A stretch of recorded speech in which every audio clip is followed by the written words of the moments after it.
Hello and welcome to the British Sitcom History Podcast. You are about to listen to part 2 of our discussion on the Inbetweeners. Part 1 went out last week, so check that out if you haven't already. We've already discussed some of the actors, and we're halfway through an episode that we're talking about, which is Series 2, Episode 1, The Field Trip. Please be aware that because of the nature of the show, we are foregoing our usual PG rating. We will be using some naughty words and some filthy imagery. Do enjoy that if that's your cup of tea. Here we go.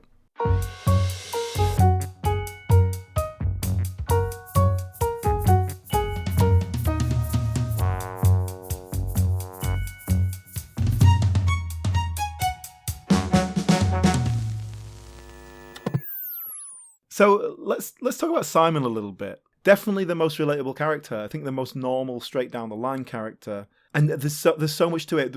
The way he interacts with his parents is so good. It's just the right side of true. Like compared to say Kevin and Perry, you know, the way like that is a cartoon representation of teenagers talking to their parents. What made me laugh most about it was the contrast between the way he was talking to his mates and just the fury and the indignation. Yeah. And it was just like changing gear. Like he would be literally talking to someone next to him and then his mum would come in the room and he would just flip a switch.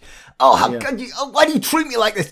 Just amazing. And it's, again, incredibly true, incredibly relatable. The bit I really like is I think it's the very first episode, so we're sort of still introducing the characters and they're getting ready to go out. It's a lot of gel you've got in your hair. What? Smells quite strongly too. Why are you telling this to me now? I'm just mentioning it. I can see you've got a lot in, that's all. What?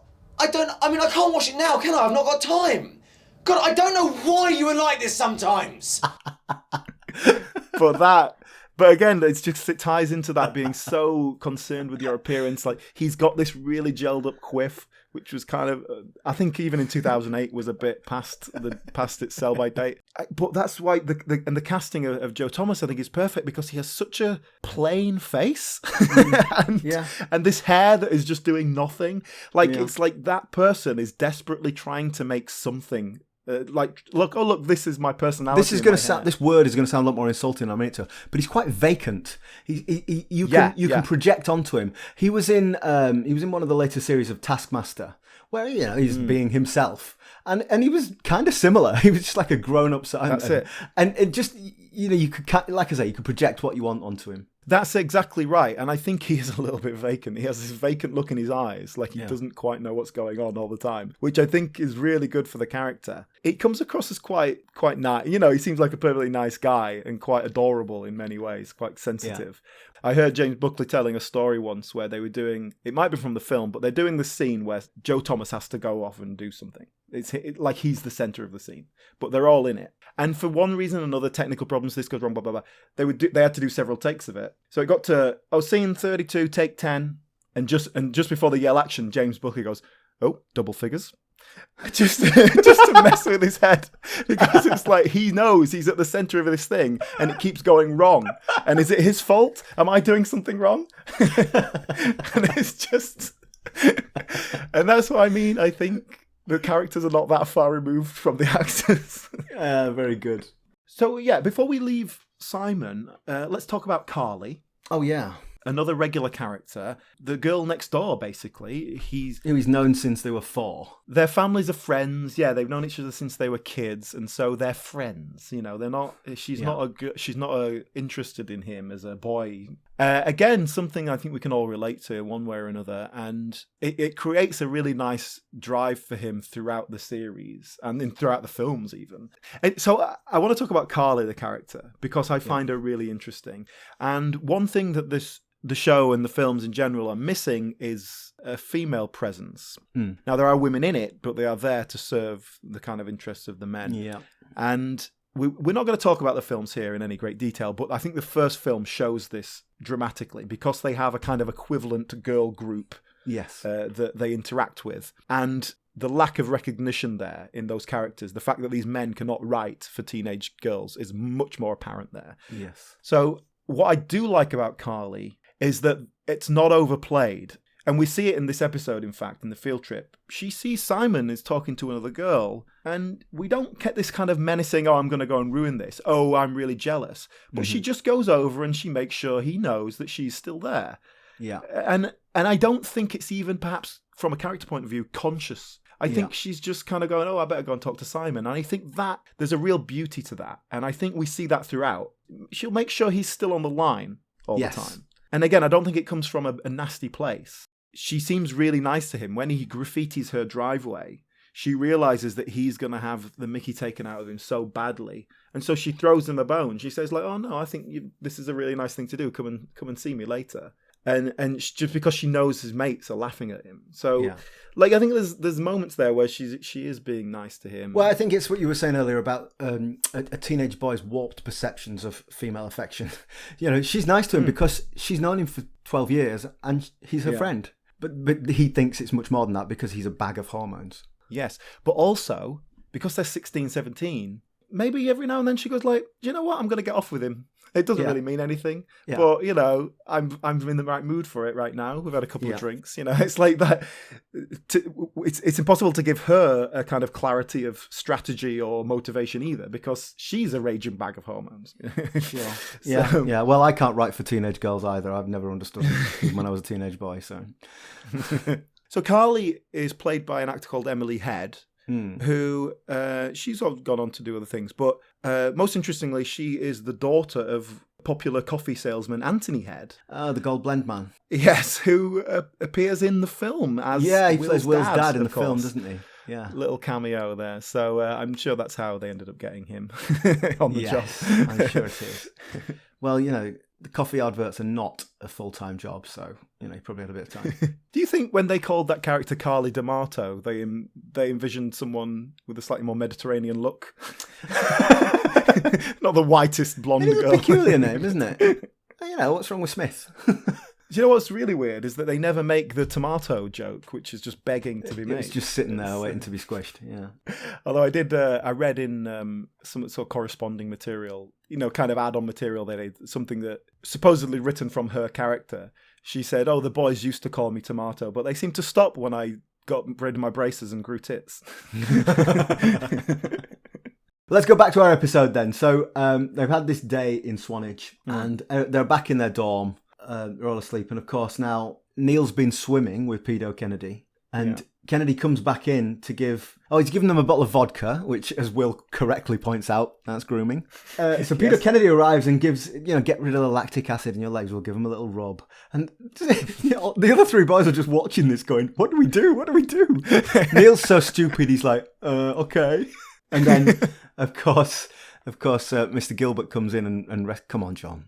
Rescues the situation. Lactic acid, come on, John.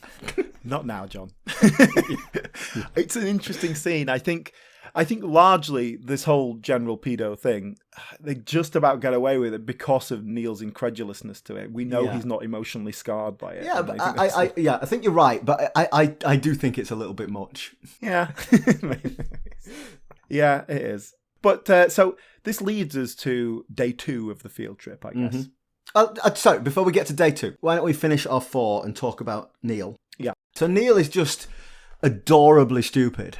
He seems like a really nice lad, but just really thick. Yes. Cartoonishly thick. Yeah, but he's thick. But I think the reason to get away with it here, and it works a bit better than just a normal comedy stereotype, is that he's almost otherworldly. He's floating around in a bubble around people, and he seems really happy. He does seem happy. I wrote down here, he's genuinely the happiest of the 4 with his lot. Yeah. I've written down here, I envied these guys so much. So when I was that hormonal teenager, I knew people like that who were just happy to get on with things, didn't really think about much, just getting on with their lives. And I thought, oh God, I wish I could be that thick. And I guess it's the ignorance is bliss thing, but it means he's not considering his lot in life and where he's failed and all that. And if he fancies a girl, he'll go up and go, all right, you're nice, aren't you? I fancy you. And he's not overthinking it. Yeah, and he'll turn up to the dance in a stupid suit and try and dance in a ridiculous way not to impress everyone, just because he likes to dance. He just likes to throw himself around. He's adorable.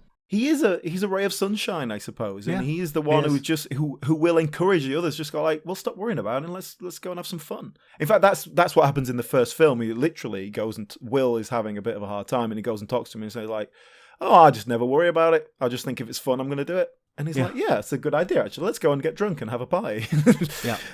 So that's quite a literal way of doing it. But I think he's doing that all the time. In a perhaps like a 16-year-old, like, hey, let's look at those flowers. Let's go and smash the heads off those flowers. That'll be a laugh. But yeah, okay, that makes sense.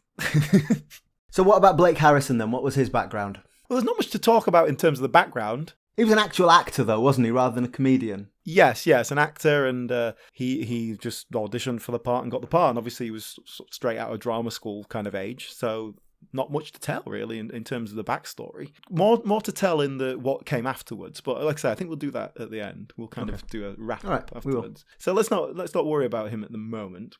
Well, if we go back to our episode, we talked about Kennedy. Now, the next day, there's a little bit of shenanigans, but we see Jay convinced that another older lady is the one that he's made up. Yeah. And he goes over and approaches her and he gets slapped again. And to cut a long story short, they all end up going out on this boat in the harbour. Will's hired the boat because he wanted to impress Lauren, but he ends up stuck with the other three, as he always does. That is getting stuck with them is so true. Like the time where Simon, so in this later series, Simon and his girlfriend are going to visit his girlfriend's sister because she's at uni, and the girlfriend has basically said, I want to lose my virginity with you, but let's go to my sister's house. We can have like better privacy there. And the other three boys are going like, oh, we'll go with you. And then he just takes them. Yeah. Like he doesn't say no. Yeah, exactly. Of course you're not coming. Ridiculous idea. But that's because of his fear of sex, basically. Yeah. And I think, actually, speaking of that, a very similar thing with Will. There's a very specific example where they go to the caravan club with Jay. Yeah. And Will is just sort of hanging out, and this very forward girl comes up to him and says, look, I'm going to take you outside. We're going to have sex right now. And just through his own fear, I guess. Yeah. He decided. Why don't we have a drink He's desperately. Yeah, he's like, well, let's get to know each other a little bit. And then his gambit to try and sort of slow the process down because it's just a little bit too scary for him is to go. Hang on, I mean, we barely know each other. We should get to know each other a bit first, shouldn't we? I mean, come on, we're young. Let's have some fun and then fall exhausted into each other's arms. Oh, I've got an idea. Did you ever used to skid as a child? I used to love it. Come on! Let's skid! Woo! Woo! Get your shoes off! It's liberating! If there is not a better metaphor for being afraid of becoming a man, regress to the boy. Yes, and this is a story from one of the writers, Ian Morris. Is something that happened to him. Although I believe it happened to him at uni when he was sort of about 21 years old. But same principle. But I think if we talk about the writers now, because there's so much in this that comes directly from the experiences of the writers. And or either it happened to them or this happened to a friend of mine. So much. So like, for example, sticking your head out the window and shouting bus wanker. That happened to Damon Beasley, one of the writers. That happened to a friend of his. He was stood at a bus stop and someone shouted bus wanker at them. I'm like, oh, is that a thing they do now? Is that what the kids do? And again, that's another great example because that's something that really caught on. That jumped off the page. Just something that everyone could resonate with. But yeah, so let's talk about the writers here because they're obviously this is a major part of them. This is a very personal writing. You can tell that, I think, and there's so much in this that feels like you can look at it and go, that's a real story. We'll come to an example here in this episode, punching a fish to death. Yeah, like it doesn't go anywhere. It's not particularly funny. It's like that must be just a real thing that happened to someone, and they're relating it. Yeah. But yeah, so the writers. Damon Beasley and Ian Morris, born in the early 70s. So that just kind of put a kind of a date on that in terms of when they were adolescents. and they actually met working on the 11 o'clock show. Oh, okay, I remember the 11 o'clock show. I'm sure you're familiar with. Which the 11 o'clock show somehow appears to be the kind of most fecund comedy breeding ground since it was the quite a day-to-day. nexus. That's where Ricky Gervais first did stand-up, and Exactly, yeah. the Ali G character first appeared as well. Yeah. So Sacha Baron Cohen got his start there, yeah. And even sort of like Mackenzie Crook was involved, pre The Office. That was his thing. Like, it's where he met Ricky Gervais. Yeah, the 11 o'clock show, who knew? It was such a big thing. And these two were producers on that. They would have been, I don't know, early 30s, I guess. So that would have been still quite young as producers go, and they were writers, and so that's where they met each other, and they would write sketches, and with the 11 o'clock show, it was all kind of written on the day and thrown together in a really haphazard way, and it's a bit loose if you ever see any of it now, but like you say, that sort of thing is a real breeding ground for comedy, and obviously lots of people made connections there. And then they both worked as commissioning editors for Channel 4, so essentially they would be looking at scripts and developing scripts and then going, okay, this is no good, this is good. For example, the Ricky Gervais show, he got his first, his chat show as such, was on Channel 4 under their watch, under Ian Morris's watch. Ian Morris was commissioning editor for Channel 4 for quite a few years. So they were producers as such, but then you won't even see them credited as a producer. They're kind of executives, they're studio guys. They're the Channel 4's producers. And then when Ian Morris left Channel 4, the bosses went, look, you're a funny guy, why don't you actually write something for us, write a sitcom, actually write something for us instead of just looking at everybody else's stuff. And so that's what he did, and he got together with Damon Beasley, and The Inbetweeners was what they wrote, or Baggy Trousers, the pilot for Baggy Trousers is what they wrote. At first it seemed like it wasn't going to happen. That's why they toyed with setting it in the 80s, and it was just like, that's just too expensive to do that. It's we have to mess about so much in terms of hiding things and the sets and stuff like that. And also, it doesn't matter. This stuff still plays. Yeah. So that was the first decision to be made. But then also there was doubt that they would find young actors that were good enough to sell it. To act and do the comedy. It's like you can't do comedy with teenagers; it just doesn't work, or even people who look like teenagers. And so that's why the casting became such a big thing. Apparently, they had a go at writing it, same thing, but they're in their 20s and they kind of live together or something, and it just didn't work. It didn't play, and I think that's really crucial part. I agree. I think if they're responsible adults, then their behaviour is irredeemable. Exactly. Yeah. So yeah. Damon Beasley and Ian Morris are writing together. They worked with Flight of Conchords. They wrote a couple of episodes of the TV show Flight of the Conchords. So they're really well connected with other comedy people. Mind you, I suppose Taika Waititi's a massive Hollywood star now, but he wasn't then, was he? He was just a New Zealand guy writing a sitcom. He wasn't then, but Taika Waititi next film that he's doing is written by Ian Morris. They still work together now. Really? The US version of The Inbetweeners, which we'll talk about later, I think.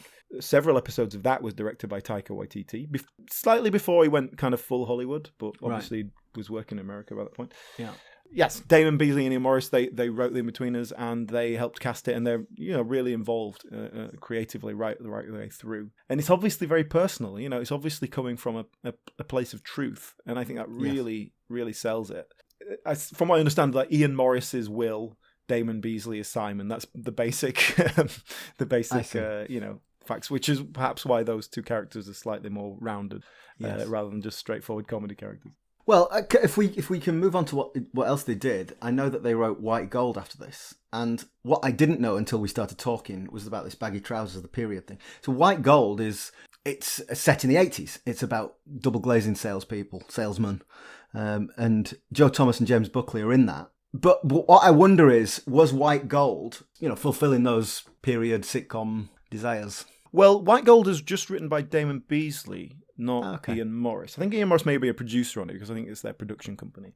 But Damon Beasley wrote it. But yeah, I heard him say, when he was talking about setting The Inbetweeners in the 80s, he said something like, I did a sitcom in the 80s later, and it was just really expensive and unnecessary. So it was a good thing we didn't do it. Yeah. Are you familiar with White Gold? Yeah, we watched watched a it. little bit of it. I enjoyed it. It was, I think part of the problem it has is exactly what we just said, in that the character, basically Joe Thomas plays exactly the same character. He's like Simon, 10 years older, working in double glazing. He's a very bad salesperson because he's too honest. And then James Buckley is just like Jay if he was a double glazing salesman in the 80s. It's Well, what I said 5 minutes ago about how this wouldn't work, how the In-Betweeners wouldn't work if they were adults, because their behaviour wouldn't be redeemable. And actually that's what White Gold is. Beasley and Morris have most recently written a show called The First Team, which is about young Premier League footballers, which I've seen some little clips of and stuff. It's hard to get hold of because I haven't seen it's on the BBC and they're not showing it. But yeah, I wasn't impressed by what I saw particularly. But one thing I noticed about that and White Gold is that they were both quite overproduced, very cinematic and very trying to look cool, which has its place, but I don't think that place is TV sitcom. Mm-hmm. And one thing I really like about The In-Betweeners is how gritty it is. It's not quite documentary style, which is what The Office is going for, but it is just really simple. It doesn't feel like there's much lighting, it always just feels overcast. It's obviously just shot on a couple of quick camera shots, and I really like that. It suits the griminess of the setting, this kind of just boring suburbia sort of thing, and it feels British. It's such a British comedy, and it suits that, I think. When they even in the films, when they've also got a bit more budget, they throw in a few bits and pieces, but I think actually tonally it works really nicely. It just enough to make it feel a little bit bigger and go, hey, look, we've got a bit of money to play with, but it still maintains that style. Although I must admit, in the third series, they do something I don't like, which is kind of a fake handheld thing, where it's an obvious post-production. They just put a slight wobble on the camera just to make it look like it's handheld.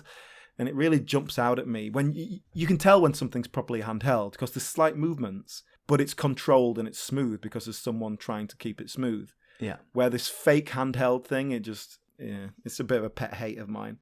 Shall we go back to our episode? Let's jump back into our episode. We're about to come to our big kind of action climax. So they go out on this boat. It's just a disaster. What I like about this entire scene is it's one thing on top of the other. So Will's already annoyed because he was supposed to be on this boat with Lauren and now he's stuck with these three idiots. Then Simon stands up. They start to wobble the boat. Simon falls in. He's very cold. The motor won't start again. Jay, who has no concept of the seriousness of the situation, decides that he's going to set off a flare because that'll get the sea police out. Then Neil catches a fish. We'd forgotten that he'd thrown the fishing line overboard. It seems very cruel this fish is drowning, so he punches it to death. And then we suddenly become aware that everybody, the entire rest of the school, is standing 20 metres away on the dock watching this all unfold. It's a really funny sequence. It's just one disaster on top of another. It's very funny. And it is perfect location scouting, I guess, that they're 20 metres away from the shore and they're in a little harbour thing. They're absolutely in no danger whatsoever unless they fall in the water. Like, that is literally the only thing that could go wrong. And so obviously Simon falls in. Oh, and there's nudity as well. So Simon get his wet clothes off. So Simon's naked throughout his entire which he is so often in the show. Yeah. On the DVD, there's quite a nice little featurette about this whole thing, about him having to fall in the water and all that, and then him having to do the practice falls and making sure he falls in exactly the right way, and he's got a wetsuit on underneath the clothes. Okay. It was filmed in January, so it was just freezing cold. Oh my God. And so, obviously he falls in for real, we see that, and then they just very quickly film him. And they say, okay, stick your head under and bob back up as if you've just come up out of the water. And they film him doing that. And then they have to quickly film him getting back into the boat. And they have to do all this in about 90 seconds because otherwise he's going to freeze to death. Yeah. And it's obviously genuine. Like, he's just got enough sense to bob down and say his lines once. That's all they get. Yeah. And then he kind of trundles along to the boat. And he said, when he was talking about it, he was saying, I had to maneuver myself up to the boat so that they could drag me in and film them dragging me in, and I was struggling to do that. And they have a diver there, obviously, who kind of just grabs him and pushes him into the place, and then they go action. it's like it's so genuine. That cold hits you so hard. How quickly I you just can't maneuver. A couple of winters ago, I did a Boxing Day swim, which seemed like a good idea at the time. I thought, that'll be an invigorating way to start my post-Christmas holiday. And we swam where there's a little lake, and it was all organised. There was safety cover and everything. But you swam about 10 metres. There was a bell to ring, and then you swam back, and that was the. Honestly, I didn't think I was going to make it back from the bell. I got in, and I would describe it was like acid was eating at my skin. I felt like I was going to dissolve in there. It was so cold. It was awful. One of the worst experiences of my entire life. So I can relate. So yeah, it certainly seems that Joe Thomas was always the one who was game to do stuff, and that's why his character ends up the one being naked or having something disgusting thrown on him, because they knew he as an actor would just go, yeah, all right, I'll do it. It wouldn't be a problem. He does end up naked because they think hypothermia is going to set in, so undressing is the best thing to do, which is probably true, but also involves having a naked man in your boat with you, and then they all have to huddle for warmth, which is while all their teenage friends watch them. Obviously extremely embarrassing. And I like what Will does in all this, in that he obviously understands the gravity of the situation, but he also doesn't want to just go, we need to shout for help, we need to get help. He wants to manage the situation himself. And he wants to prove not that he to can save the handle day, to be the hero, but just to not be the dickhead who got everyone on a boat. Yeah, just the humiliation. Yeah, which I like that. I think there's the kind of more subtle character stuff that's going on in here is great. And like you say, Jay is just laughing at Simon. There's no sense of what's going on really and how serious this is. And so the episode ends with something of a damp squib. It's kind of our ending. And then that's it. That's the climax. We don't really get a proper ending with the Lauren story or the Carly stuff. That's hence the voiceover. Teacher. I said there's a little voiceover. Oh, then Lauren moved away. End of story. Yeah. But yeah, they just all sort of trudge off the boat as everyone's pointing and laughing at them, and that's it. End of the episode.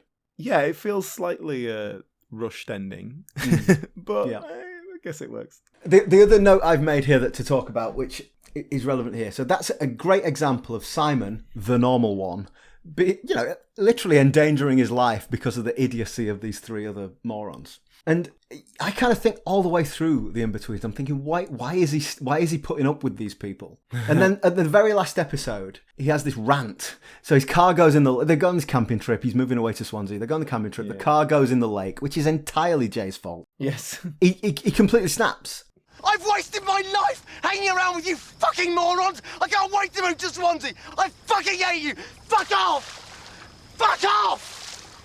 Come on, Si. Come out of the water and dry off. I'm sure we'll think of something. You never think of anything. You've just got an accent that makes us think you're clever, but you're not. You're just as much of a fucking idiot as these two. Bit harsh. You wankers. You total wankers. Oh, God. God. God. God. Oh, God. Oh, God. And it's this moment of clarity. And of course it doesn't last, because Neil says, do you want a lager, Si? Yeah, go on then. And, they just go back to having a beer. But I wanted him to have that moment of clarity perhaps more often. Yeah, I know what you mean. I guess that's another thing about school. You get stuck with your mates. It's just like you change quite a lot over 5 years, but it's like, oh, well, we're mates now. What are you going to do?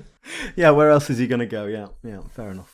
Just to give you a bit more history of how the show came about, because I think this is really interesting. It's something we've talked about before in terms of the diversification of TV channels when we talked about Time, Gentlemen, Please. But really, the only reason the In-Betweeners exists is because of E4, which was a Channel 4 spin-off thing. It was just one of their extra channels, which they used for music videos and 24-hour Big Brother coverage and stuff like that. But it was aimed at a youth demographic. It was aimed at a younger audience, that channel. And that is basically why the In-Betweeners got made, because, like I was saying, when it was first written, they were like, well, we're not going to find teenagers who can do this. There isn't an audience for it. And then E4 came along. Not that it didn't exist before that, but then E4 was a sort of like, okay, well, maybe this is the place where it can get made. So was it commissioned to go on E4 then?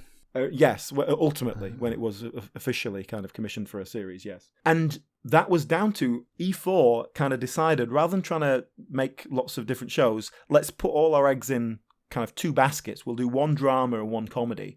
And that was Skins and the In-Betweeners, aimed at teenagers. And someone said The Inbetweeners is what being a teenager was really like, and Skins is what you wanted it to be. Because Right. Skins is all about debauchery. And they obviously those two shows were huge, big successes, and they put all their budget into them. And obviously this isn't a huge budget show, relatively speaking, but it found a good audience. The original series started with a few 100,000 viewers and then grew to about 500,000.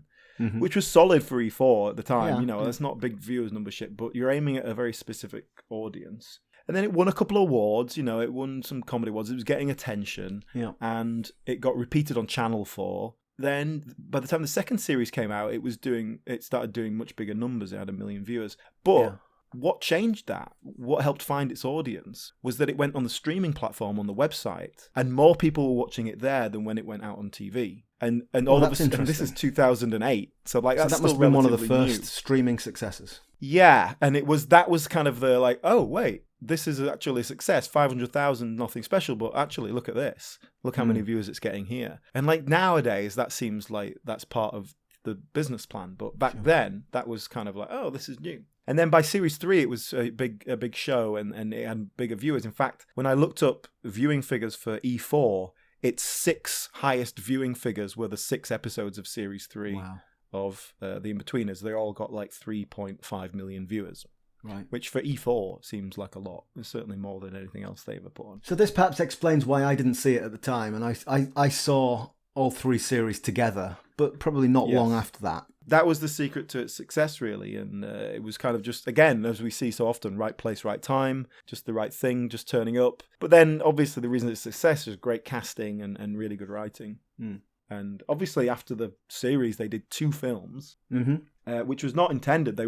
They did the one film and thought, oh, that's quite a nice way to round it all out. Yeah. And it was a huge success. So the film had a budget of $3.5 million, and it made $57 million at the box office. I mean, a huge success. And so they did the second one basically through popular demand, and they didn't really intend to do that.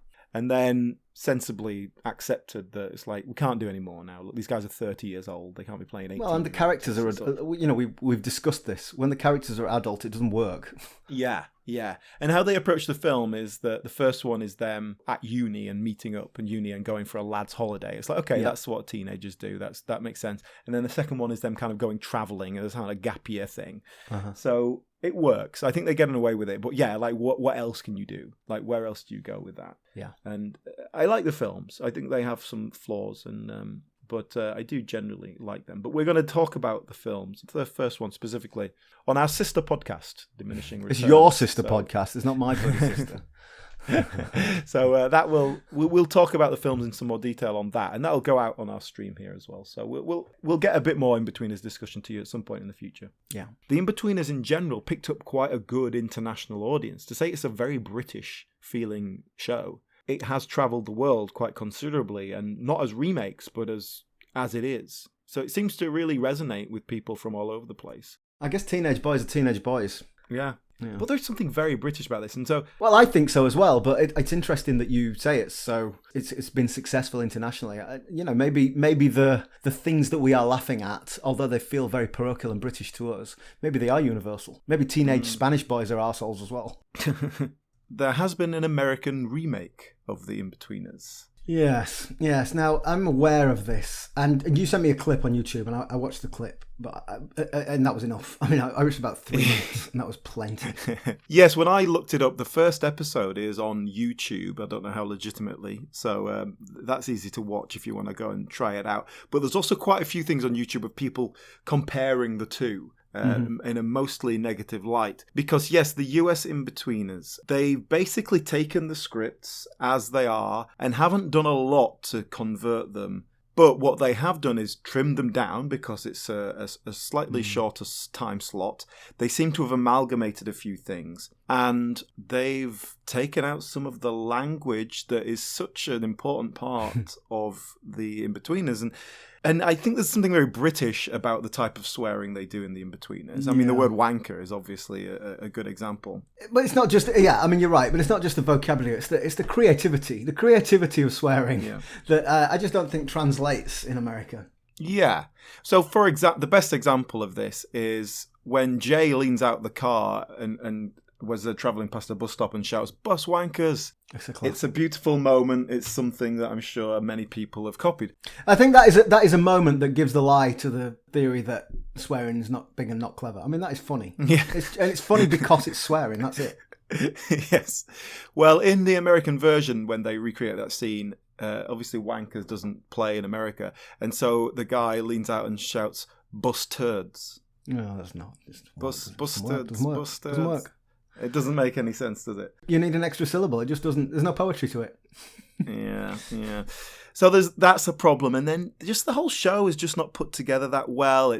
And we've talked about the casting of this and how much you can tell that the actors are pulling in their own, not necessarily own personality exactly, but their own personal energy into these characters, and it's translating as character. Whereas the American version has just got some actors that they've just shoved in. The Neil character is just an idiot. There's no sort of charm to it at all. I'm telling you guys, I spent the entire summer trapping beaver. Okay, that's the thing about RV girls, is that they all have the same thing in common. They're poor? No, these girls are sluts, dude. And they'll do it to you for hours. So good at sex now. Really? So what is the best way to do it then? Deep. Just like real deep to the balls. Do you put the balls in? What? I heard you gotta put your balls in if you really want to get a girl off. Yeah, you can. It's preference. Some girls like it, some girls don't.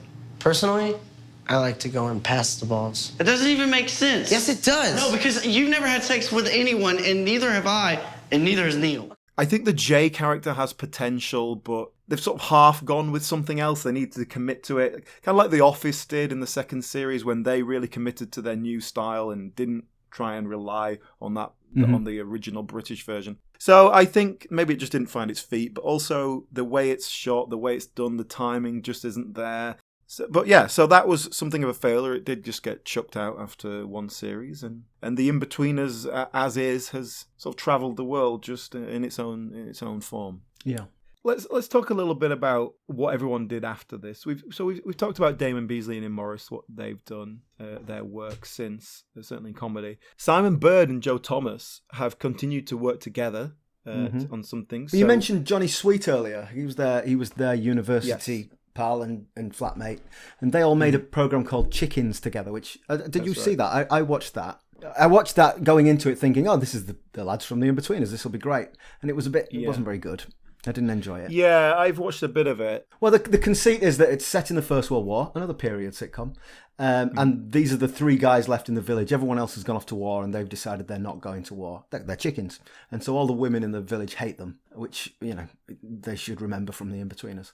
It never seemed to click for me. I never quite got comfortable with the characters. Well, it's not funny, I think, is a rather crucial failing on his part.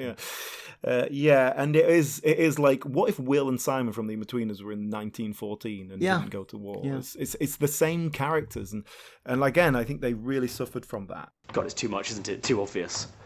George, have you seen... I can wear it like this if I want to. What are you talking about?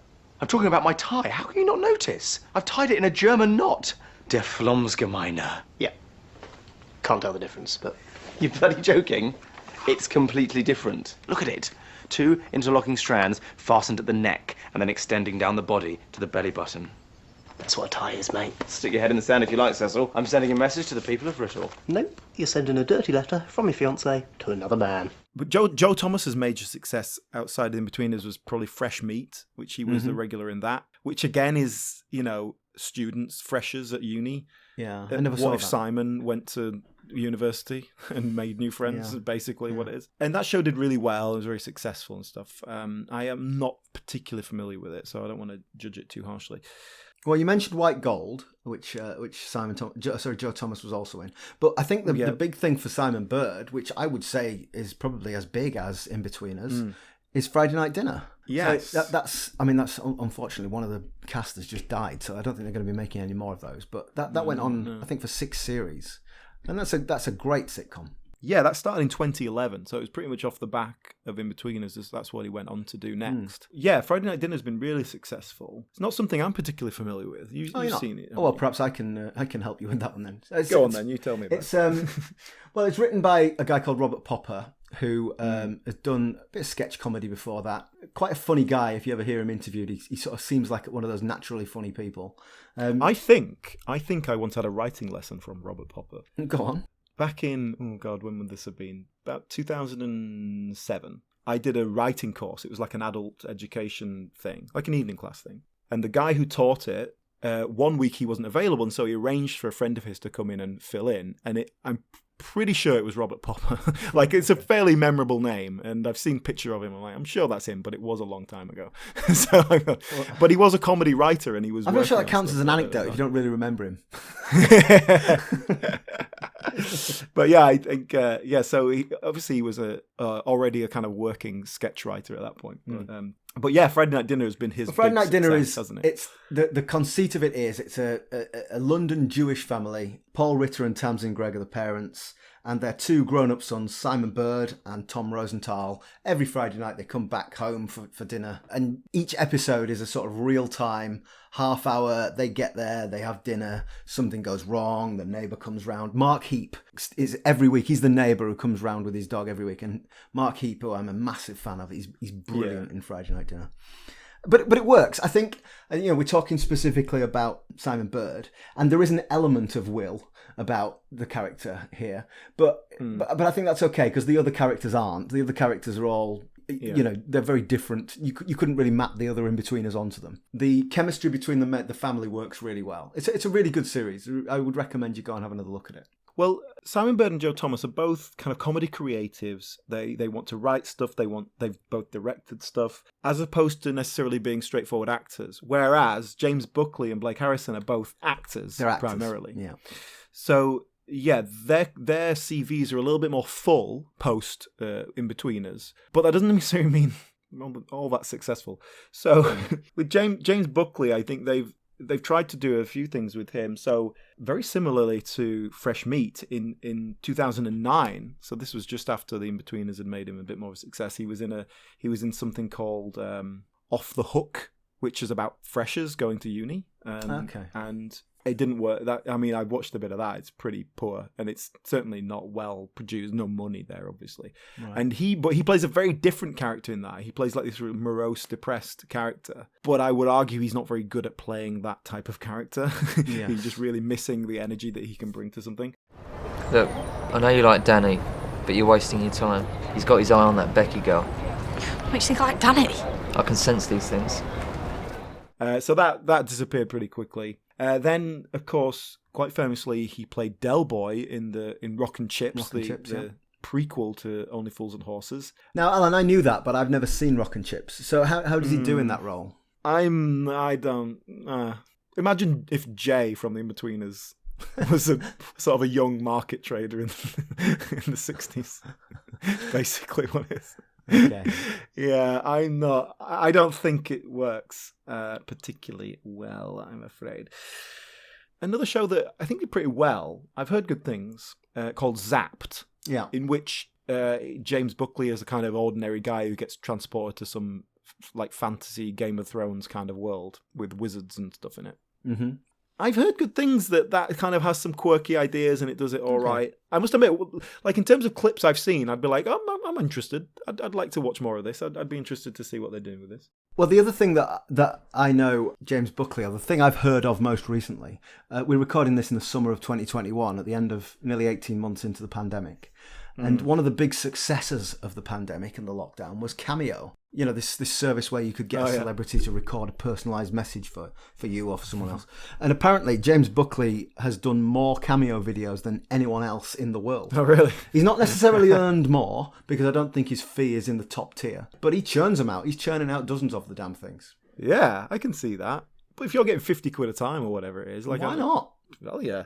He does do the streaming. He's on the YouTube and the Twitch and all that. He does a lot of that. So he's very engaged with a kind of core audience in that sense, and does podcasting and all that kind of thing.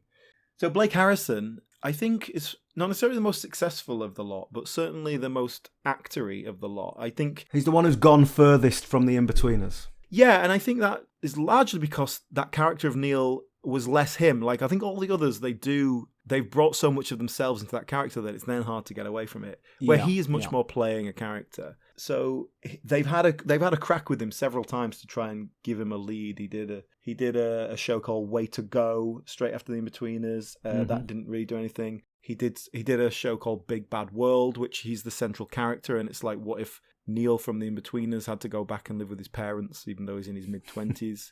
But it's not. That one's a bit harsh. It's because he's not quite Neil from the Inbetweeners. But here's another odd little thing. Big Bad World. So that was a sitcom he did in 2013.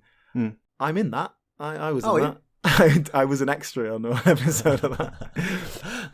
Back when I first moved to London, I was doing some extra work back then, and that was one of the few things I did. How did Blake Harrison treat the little people? Oh, he was lovely.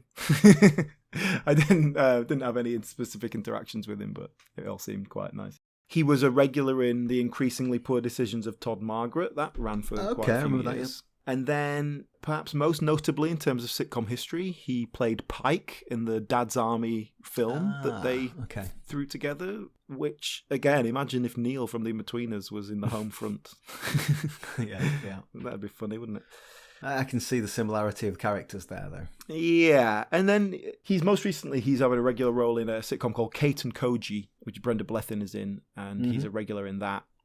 Which I haven't seen, and I managed to find a few clips on the BBC website, and it looks okay. It's it looks much more of a classic sitcom. It's certainly set on a stage. And Blake Harrison he's done a bit of musical theatre. Like I was watching something, he was in The Waitress, like he was in the West End run of that, and he certainly seems to have a sort of more varied career than some of these other guys. Also, when you see him being interviewed and stuff, like now, I guess he's sort of getting into his mid to late 30s now. He's got a ruggedness about him that's really, like, he's aged well. He doesn't seem like such a kind of lanky mess anymore. I think it sounds like he's the one who's least trapped by the legacy of the Inbetweeners. But having said that, they all seem quite happy with the legacy of it. It seems like they had a good time doing it. And Damon Beasley and Ian Morris still work together and all that. So it seems like the Inbetweeners was an all-round really positive experience for everyone, and certainly made some careers. Yeah. So that's the Inbetweeners. I think probably fair to say that it's the one that we've related to most, personally, of all the ones we've looked at so far. Do you think that's because it's the most recent, or is it because it's genuinely well written and something that is very relatable? I think most of what we've looked at is well written, generally.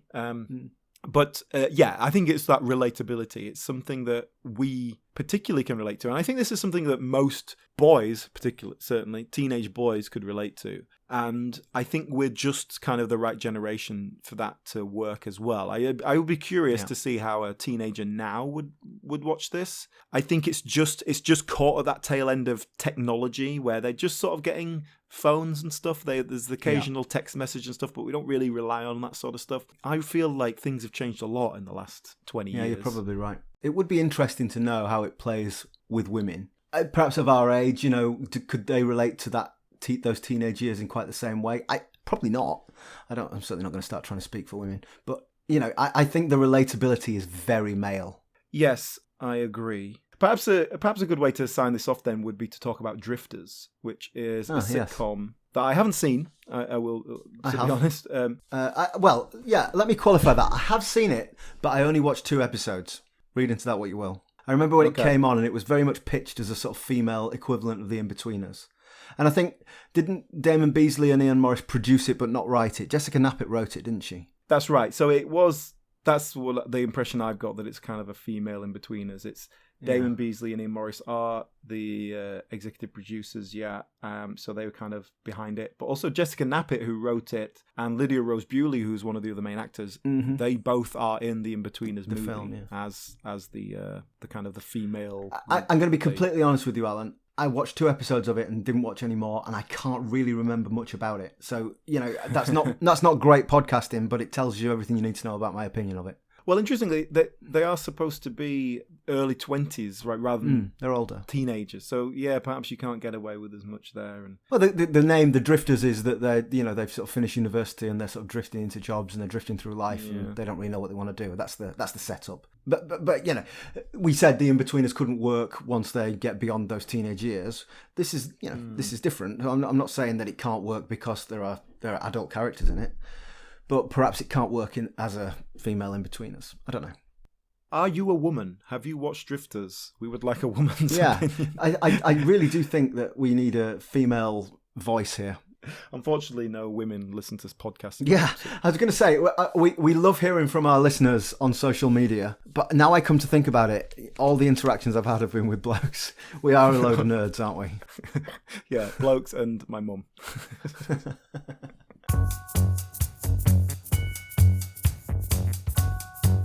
Well, thank you very much for listening, and we are now at the end of our series. We will now go on hiatus until the next series starts in January, but we'll try and populate this feed a little bit with some extra content, such as the reviews of In-Betweeners movies. We've also got a Christmas special lined up, so do join us for that. In the meantime, please do check us out on the social medias. We are at BritcomPod on Instagram and Twitter.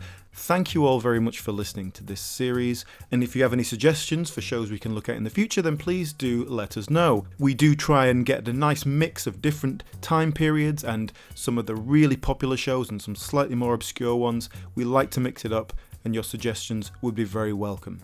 Thank you all very much, and we will see you soon.